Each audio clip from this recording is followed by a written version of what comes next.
You ever walk into a room and feel like people just don't take you seriously? Maybe they interrupt you, overlook you, or straight up ignore you. Meanwhile, someone else walks in and boom, instant respect. No words, no introductions, just presence. That's the power of body language. And if you're not using it right, you're losing respect without even realizing it. Today, I'm giving you powerful, controversial, and brutally honest body language tricks to command respect effortlessly. Some of these will make you think, some might shock you, but I guarantee, if you apply them, people will start treating you very differently. And by the way, if you enjoy deep, thought-provoking insights on stoicism, self-improvement, and navigating life with wisdom, you'll love my free newsletter. Every Sunday, I share powerful lessons, controversial truths, and practical strategies to help you level up, all for free. Want in? Sign up using the link below and start receiving value-packed content straight to your inbox every week. Oh, and if you're a brand looking to sponsor my content and reach a highly engaged audience, feel free to reach out via my email in the description. Let's create something impactful together. Now, let's get into it.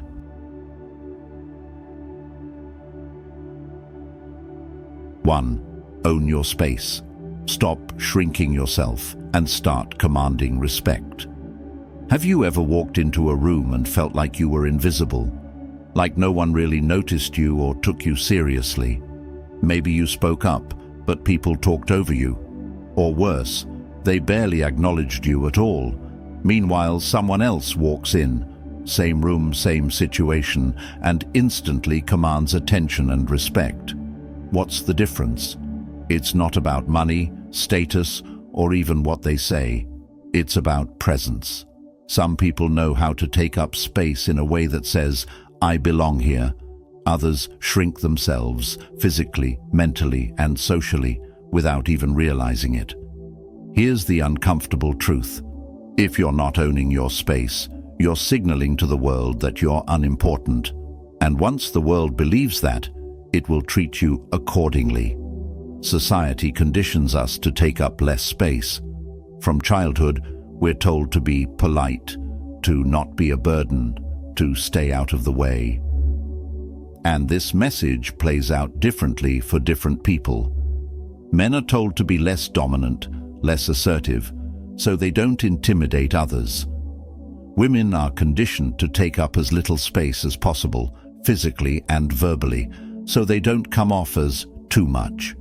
Employees are expected to sit still and let the boss lead, regardless of their own value. Introverts get labeled as quiet or shy, so no one expects them to hold their ground. People who feel like outsiders, due to race, status, or upbringing, often subconsciously make themselves smaller to avoid standing out. We internalize this without even realizing it. The result? A world where people with valuable things to say aren't heard, simply because they don't claim their own space. But here's what I've learned. People don't respect what they don't notice. If you shrink yourself, the world will gladly overlook you. But if you take up space, physically, emotionally, and socially, people have no choice but to recognize your presence. Owning your space doesn't mean bulldozing through rooms, interrupting people, or being obnoxiously loud. It's about embodying confidence in a way that makes people respect you without you even asking for it. Stand like you belong. People who lack confidence often make themselves physically smaller without realizing it. They stand with their feet too close together, shifting their weight nervously. They slouch, tuck their arms in, or look down as if they're trying to disappear. Confident people do the opposite. They plant their feet firmly, shoulder-width apart. They stand tall, keeping their shoulders relaxed and back. They don't fidget or sway. Their presence is grounded and solid, which makes them look like someone worth paying attention to. Try this. Next time you're in a social setting, deliberately take up more space. Keep your feet planted. Stand like you are supposed to be there, because you are. Claim your seat, literally and figuratively. Ever notice how powerful people sit in a room? They don't perch on the edge of their chair like they're about to be dismissed. They sit back, shoulders open, relaxed, but not slouched. They claim their space. Meanwhile, people who lack confidence make themselves small. They sit with their legs tightly crossed, hands in their lap, leaning forward like they're waiting for permission to speak. Try this. Next time you sit down in a meeting, at a coffee shop, or even at dinner with friends, own your space. Sit comfortably, unfold yourself, show the room that you are just as important as anyone else there. Move with intention. Have you ever watched someone who hesitates with every move? They reach for something but second-guess themselves. They shift nervously, constantly adjusting their clothes, or looking around as if they need approval for every action. That's weak body language, and people pick up on it instantly. Now think of someone who moves with purpose. When they reach for their drink, they do it smoothly. When they turn to look at you, it's deliberate, not darting around like they're unsure. When they walk into a room, they do so at a steady, controlled pace, not too fast, not too slow. Confident movement tells people that you believe in yourself, and when you believe in yourself, others follow suit. Use open, relaxed gestures. People who lack confidence tend to keep their arms close to their body, crossing them over their chest, or stuffing their hands in their pockets. It's a defensive posture that makes them look uncomfortable and closed off. On the other hand, people who command respect use open, controlled gestures. They don't flail their arms around, but they also don't keep them glued to their sides. They gesture when they speak. They keep their hands visible, which subconsciously signals honesty and confidence. Start practicing this in small ways. Uncross your arms. Keep your hands visible. Gesture naturally when you talk. These small shifts make a big difference in how people perceive you. I wasn't always like this. For years, I was the guy who sat in the corner, crossed his arms, and waited to be called on instead of speaking up. I didn't even realize I was doing it. I thought I was just being polite. And guess what? People treated me like I wasn't important. They interrupted me. They overlooked my ideas. They forgot I was even there. One day I started paying attention to the most respected people in the room. Not the loudest, not the most aggressive, but the ones who carried themselves like they mattered. So I made a change. I sat with confidence instead of shrinking into my chair. I planted my feet firmly when I stood. I stopped fidgeting and started moving with intention. I took up space, not in an obnoxious way, but in a way that signaled, I belong here. And the shift was almost immediate. People started listening when I spoke. They gave me space in conversations. They took my words seriously. That's when I realized respect isn't something you ask for, it's something you embody. If you're waiting for someone to invite you to be confident, it's never going to happen. No one is going to come up to you and say, "Hey, you should take up more space." You have to claim it yourself. Stop apologizing for existing. Stop sitting quietly, hoping someone notices your value. Stop making yourself smaller, physically, emotionally, or socially, just to make others comfortable. Because here's the truth, the world makes room for those who make room for themselves. So own your space, not just in the way you stand or sit, but in everything you do. Speak with confidence, move with purpose, exist like you deserve to be here, because you do. 2. Look at people's forehead. When you speak, the secret to intimidation and commanding presence. You've probably been told 1,000 times that eye contact is important for confidence, and yeah, that's true. But let's take it a step further. If you want to command instant respect, if you want people to take you seriously the second you start speaking, don't just make eye contact. Look at their forehead. Sounds weird, right? But here's why it works. The psychology behind the forehead trick. When you look directly into someone's eyes, it creates an emotional connection. That's great for bonding, but it doesn't always establish dominance or authority. In high-stakes situations, negotiations, confrontations, leadership moments, you don't always want to be emotionally warm. You want to be respected. Now, when you shift your gaze slightly upward to the area between the eyebrows, right at the forehead, something changes. You still look engaged. You still look confident. But now, instead of seeming friendly, you project seriousness and authority. It subtly shifts the power dynamic. The other person starts to feel like they're being evaluated rather than just engaged in casual conversation. It adds an edge to your presence without you saying a single extra word. And here's the controversial part. This makes people slightly uncomfortable, but in a good way. When people sense uncertainty in your eyes, they instinctively feel like they have the upper hand. Ever had a conversation where someone's gaze darted around or they kept blinking nervously? It's distracting. It makes them seem unsure of themselves, even if they're saying the right things. Now think about the opposite. Think about someone who speaks calmly, confidently, and holds their gaze just a little longer than expected. It shifts the entire dynamic. That's what looking at the forehead does. It adds an unshakable presence to your communication. All right, let's clear something up. You don't want to stare at someone's forehead like a creep. You're not a robot scanning for weaknesses. The key is subtlety. In normal conversations, hold their gaze naturally, but when you're making a serious point, shift your focus slightly upwards. In confrontations or debates, maintain steady eye contact, but focus on the forehead to avoid getting emotionally thrown off.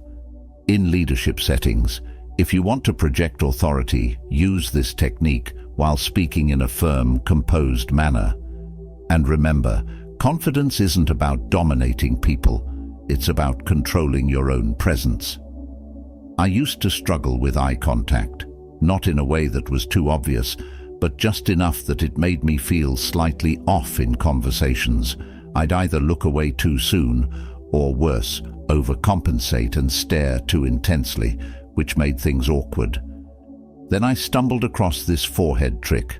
I decided to test it out, first in small casual conversations, then in high-pressure situations like interviews and negotiations.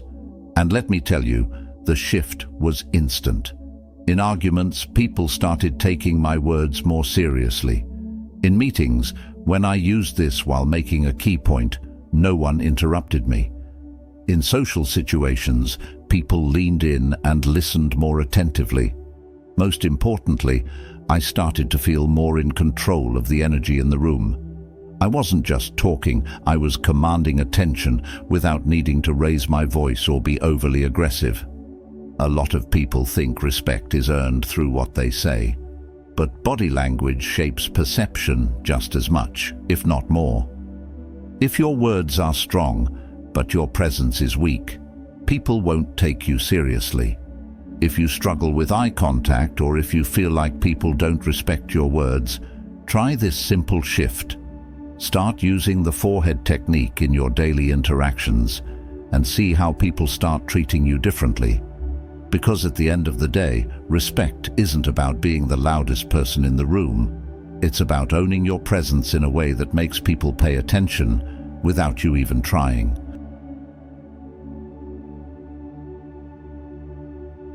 3. Drop the ums and uhs. Why weak speech kills respect faster than you think. You ever listen to someone talk and immediately know they're not confident? Not because of what they're saying, but because of how they're saying it. They start strong, but then, so I think that we should maybe try this approach. Maybe it's something we could consider. I just feel like maybe we should. Instant loss of credibility. Here's the controversial truth. If you fill your speech with weak, nervous filler words, people will assume your thoughts are just as weak and nervous. And when people assume your thoughts are weak, they stop taking you seriously. Filler words like like, and you know, are not just bad habits. They are leaks of insecurity. They tell people, I'm not sure about what I'm saying. I need validation before I continue. I'm afraid of silence, so I'll fill the gaps. And here's the brutal reality. People judge confidence before they judge content. You could be saying something absolutely genius, but if you say it with a bunch of hesitation and filler words, it sounds weak. Meanwhile, someone else could be saying complete nonsense, but if they say it with authority, people will listen. That's just how human psychology works.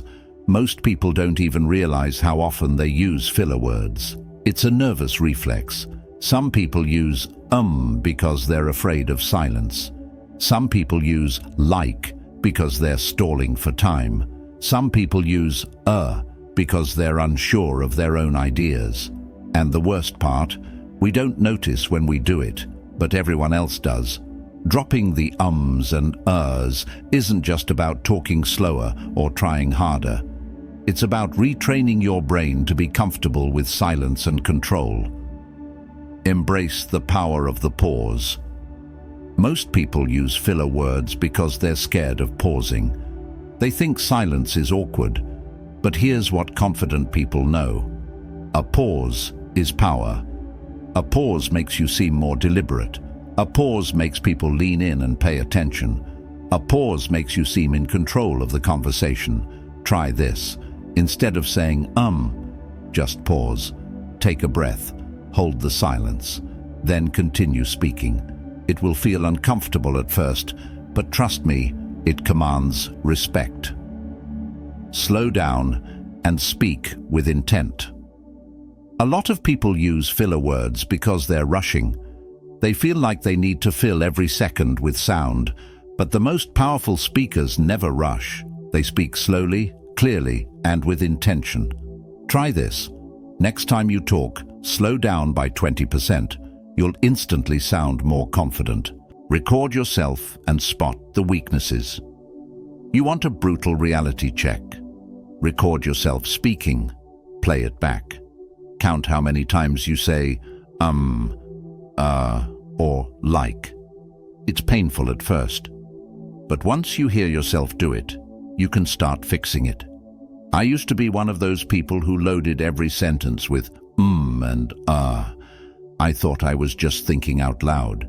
Then one day, I watched a recording of myself giving a presentation, and it hit me. I sounded nervous. Not because my ideas were bad, but because my delivery was weak.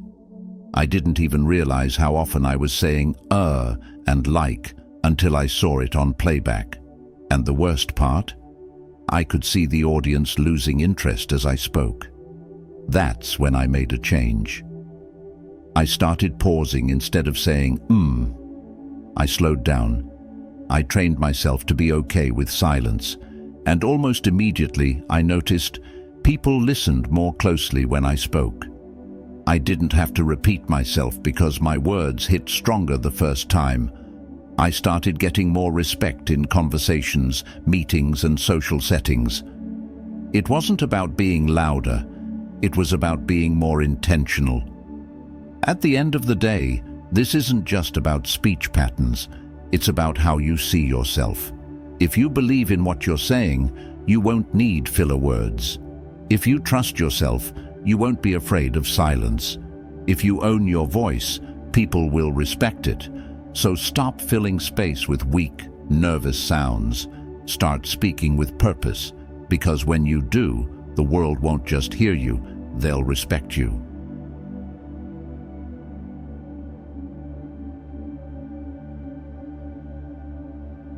Four, talk with your hands, but keep it controlled. How to look powerful without looking crazy. You ever talk to someone who just stands there like a statue? No movement, no expression, just words coming out of their mouth like they're reading off a teleprompter? Boring, uninspiring, forgettable. Now on the flip side, you ever met someone who waves their hands around like a malfunctioning windmill? Every sentence comes with a wild, unpredictable arm movement, making you feel like you're dodging invisible punches. Equally bad. Here's the truth. Your hands are one of the most powerful tools you have for commanding respect when used correctly. Too little movement? You look stiff and robotic. Too much movement?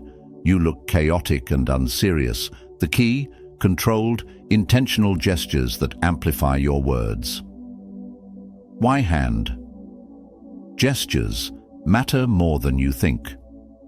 People don't just listen to your words, they watch your body language, and hand gestures do three powerful things. They make you more persuasive.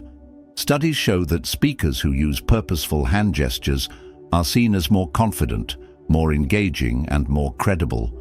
Politicians, CEOs, and great leaders all use their hands strategically to emphasize key points. They help people remember what you say. Science backs this up.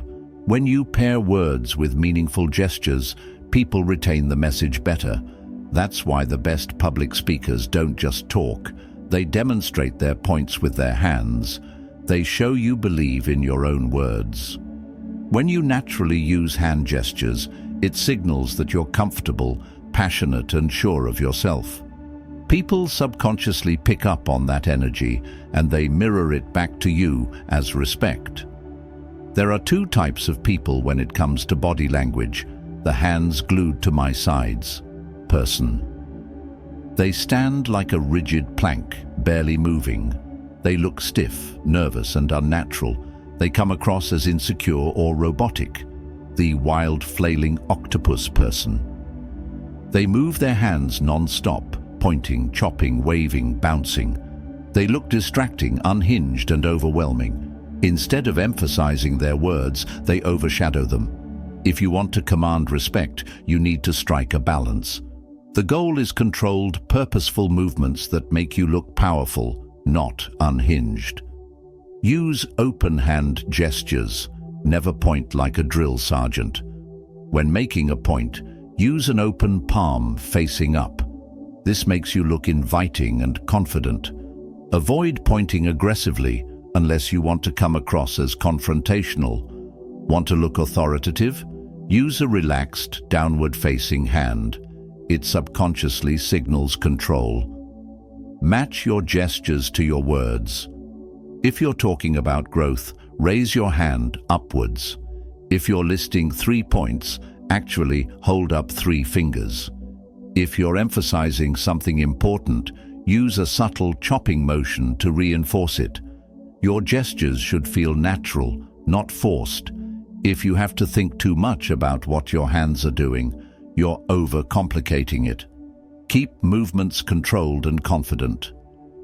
Don't flail. Your hands should move within your torso area, not outside your shoulder width. Don't fidget.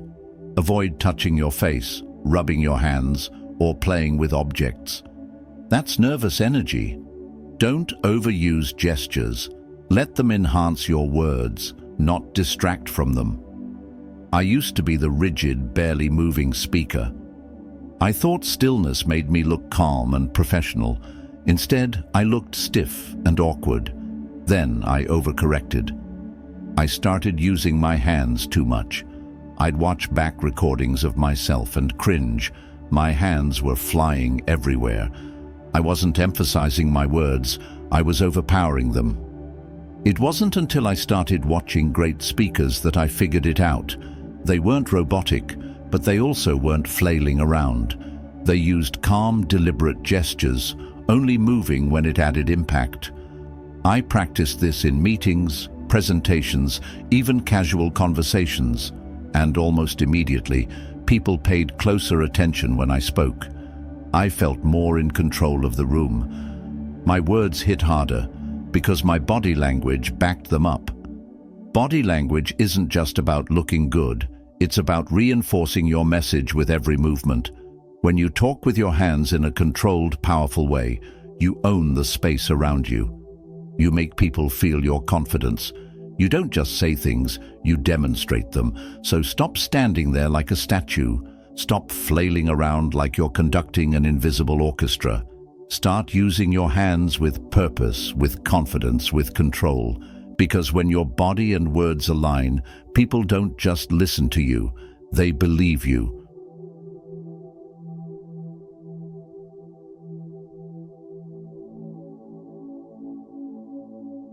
5. Stop fidgeting, because nervous energy kills respect faster than you think. You ever talk to someone who just can't sit still? They're constantly tapping their fingers, bouncing their leg, playing with their sleeves, cracking their knuckles, or adjusting their glasses every 2 seconds. Annoying, right? But here's the real kicker. Most people don't even realize they're doing it. Fidgeting is like a neon sign flashing, "I'm nervous, uncomfortable, or insecure." And the second people sense that energy, they instinctively respect you less. I know, some of you are thinking, "But I fidget all the time and I'm not nervous." Sure, maybe you're not. Maybe it's just a habit. But that doesn't matter. What matters is perception. If you're constantly shifting in your chair, people assume you lack confidence. If you keep adjusting your clothes, people assume you're insecure about your appearance. If you're tapping your fingers, people assume you're anxious or impatient. If you touch your face or rub your neck, people assume you're uncertain or lying. Even if none of that is true, that's how it looks. And in life, how you're perceived dictates how you're treated. Most fidgeting is subconscious. It's our body's way of dealing with nervous energy. But here's the thing, nervous energy is contagious. Ever been in a room with someone who couldn't stop fidgeting? It makes you uncomfortable too. It creates a weird, restless tension in the air. Now think about the opposite. Think about someone who sits calmly, moves with intention, and doesn't have a single wasted motion. That person commands the room. This isn't about sitting like a statue. It's about eliminating nervous, unnecessary movement while keeping your presence natural and composed.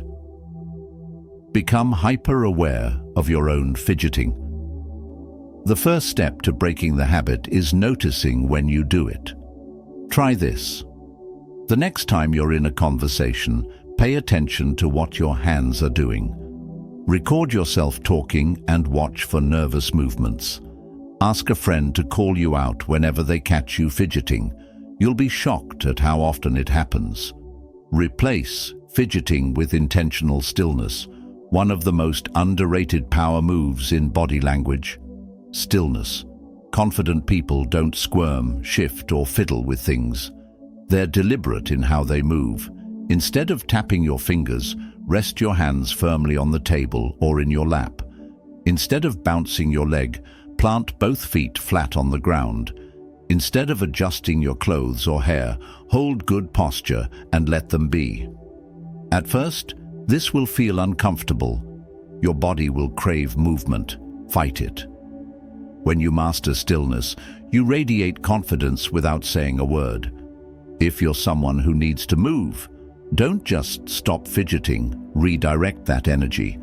If you're standing, shift your weight naturally from one foot to the other instead of swaying. If you're sitting, use controlled hand gestures to emphasize your words instead of tapping your leg. If you're in a tense situation, take slow, deep breaths instead of playing with your watch or pen. Movement isn't bad. Wasted movement is. I'll never forget the first time I saw myself on video during a presentation. I thought I was delivering my speech like a boss, until I watched the recording. I was shifting my weight side to side like I was standing on a boat. I kept rubbing the back of my neck after every sentence. I had a pen in my hand and I was clicking it non-stop like some kind of human metronome. I looked nervous. I looked weak, and I had no idea I was even doing it. After that, I became obsessed with fixing it. I started practicing calm, controlled stillness.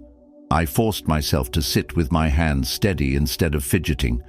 And within weeks, I started noticing something incredible. In meetings, people started paying more attention when I spoke. In conversations, I felt more in control of the energy. In high-pressure situations, I looked collected and authoritative. It wasn't that I was saying anything different. I just stopped leaking nervous energy. Fidgeting is leaking confidence without you even realizing it. Every small nervous movement signals uncertainty, insecurity, or restlessness. But when you master stillness, everything changes. You look stronger, you feel calmer, you command more respect. So stop the tapping, the bouncing, the adjusting. Train yourself to sit still, move with intention, and own your presence. Because in a world full of restless, nervous energy, the person who stays calm and composed automatically stands out.